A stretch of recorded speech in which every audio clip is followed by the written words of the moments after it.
Olá, meus amigos! Sejam bem-vindos a mais uma aula de teologia. Hoje vamos estudar um tema fundamental para a nossa fé cristã: as profecias do Antigo Testamento que apontam e provam que Jesus é o Messias. Vamos olhar para as Escrituras com um olhar atento e perceber como Deus, desde os tempos antigos, preparou o caminho para a vinda do seu Filho. Vamos mergulhar no Antigo Testamento e ver como as profecias se cumpriram em Jesus Cristo. Acompanhe-me nessa jornada. Antes de falarmos diretamente sobre as profecias, é importante entendermos o que significa o termo Messias. Messias é uma palavra hebraica que significa o ungido. No contexto do Antigo Testamento, o Messias era esperado como um rei, sacerdote e profeta que viria para cumprir as promessas de Deus, trazendo salvação e libertação para o povo de Israel. A expectativa messiânica não surge de uma única profecia, mas de uma série de revelações feitas por Deus ao longo dos séculos. Já no livro de Gênesis, Deus promete que da descendência de Eva viria alguém que pisaria a cabeça da serpente, o que já é um indício de um Salvador que viria derrotar o mal. A primeira profecia messiânica que encontramos no Antigo Testamento é em Gênesis 3,15, quando Deus, após a queda de Adão e Eva, diz à serpente: "Porei inimizade entre ti e a mulher, entre a tua descendência e a dela. Esta te ferirá a cabeça, e tu lhe ferirás o calcanhar." Aqui, Deus está fazendo uma promessa de que, embora o mal tenha entrado no mundo, uma descendência da mulher, ou seja, um ser humano, viria para derrotar o poder do mal e restaurar a ordem. Essa é uma das primeiras referências ao Messias que viria para vencer o pecado e a morte. O interessante é que essa profecia é cumprida em Jesus, que, sendo descendente de Eva, derrota Satanás, esmagando a cabeça da serpente com a sua vitória na cruz. O ferir o calcanhar é uma referência à morte de Jesus, mas a ferida é temporária, pois ele ressuscita, triunfando sobre o mal. O Messias da descendência de Abraão e Davi. Outro ponto fundamental é a promessa de que o Messias viria da descendência de Abraão e de Davi. Deus promete a Abraão que, através da sua linhagem, todas as nações seriam abençoadas. Em Gênesis 12:3 diz: "Em ti serão benditas todas as famílias da terra." Em 2 Samuel 7:12, Deus promete a Davi que seu descendente, sentado no seu trono, será o eterno rei. Essas duas profecias são vitais para entendermos a identidade messiânica. O Messias seria não apenas um judeu, mas alguém diretamente ligado à linhagem de Abraão e de Davi, alguém que traria a bênção para todas as nações e estabeleceria um reino eterno.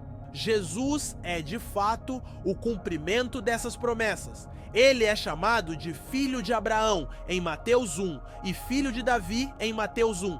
Jesus, em sua linhagem, é o cumprimento da promessa feita a Abraão de abençoar as nações e da promessa feita a Davi de um reino eterno.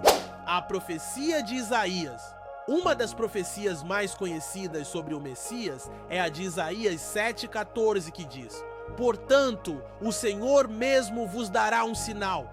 A virgem conceberá e dará à luz um filho, e lhe chamará Emanuel." Isaías profetiza o nascimento de um filho de uma virgem, um sinal de que o Messias viria de maneira milagrosa, sem a intervenção de um pai humano, destacando a pureza e o caráter divino da sua origem.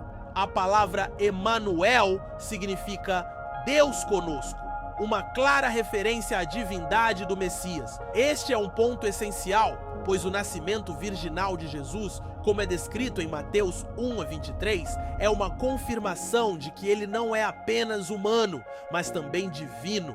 Ele é Deus conosco, o Deus encarnado, que vem ao mundo para nos salvar. A profecia de Miqueias. Outra profecia crucial é de Miqueias 5:2, que fala sobre o local do nascimento do Messias. "Mas tu, Belém Efrata, embora pequena entre os milhares de Judá, de ti sairá para mim o que será governador sobre Israel, cujas origens são desde os tempos antigos, desde os dias da eternidade." Embora Belém fosse uma cidade pequena e aparentemente insignificante, Miqueias profetiza que o Messias nasceria ali, e não em Jerusalém, a capital. Isso é exatamente o que acontece com o nascimento de Jesus, que apesar de ser o rei do universo, escolheu nascer em um estábulo em Belém, cumprindo essa antiga profecia. As profecias de sofrimento e morte do Messias.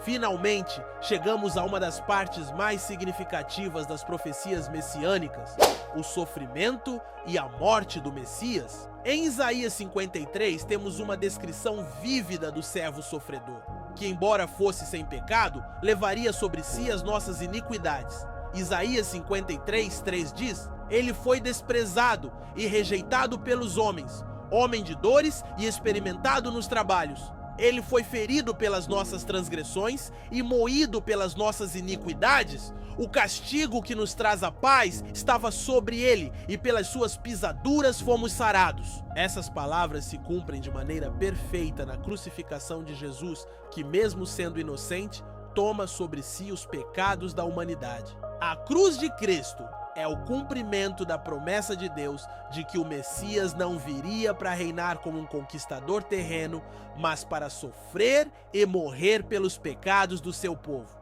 Jesus é o verdadeiro servo sofredor que nos traz a paz com Deus por meio do seu sacrifício. Então podemos ver que Jesus é o cumprimento de muitas profecias do Antigo Testamento que, de forma clara e precisa, apontam para ele como o Messias prometido.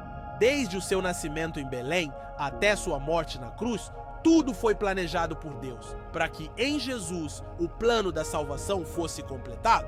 Como cristãos, podemos olhar para essas profecias e ver que a nossa fé está alicerçada em algo sólido, algo que foi predestinado e planejado por Deus. Que possamos sempre lembrar que em Jesus Deus cumpriu as promessas que fez ao seu povo e, através de seu Filho, ele oferece salvação a todos os que crerem. Obrigado por nos acompanhar nessa jornada teológica, que Deus te abençoe e até a próxima.